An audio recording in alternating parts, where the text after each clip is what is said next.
আসসালামু আলাইকুম।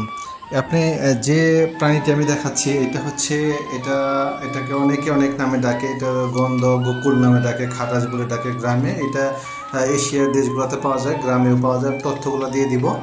তো এই প্রাণীটি পালতে গিয়ে এই বাড়ির মালিক একটা বিড়ম্বনায় পড়েছে। তো শত শত মানুষ, হাজার হাজার মানুষ এটা দেখতে আসে, বিভিন্ন রকম অনেকে অনেক কিছু মন্তব্য করে। একটা মজার ব্যাপার হলো, সত্যি কথা যেটা, এই পানির বিষ্ঠা থেকে কিন্তু সবচেয়ে দামি কফি তৈরি করা হয়।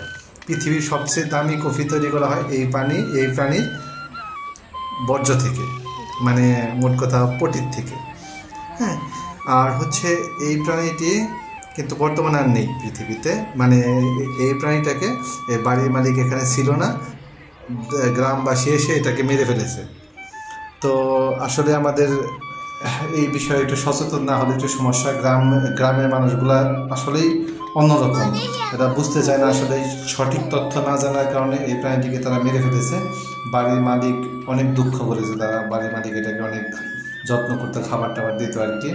তো এই আর কি অবস্থা। মজার ব্যাপার হচ্ছে এটাই, এইটার এইটার এটার যে পটির থেকে দামি কফি তৈরি হয়।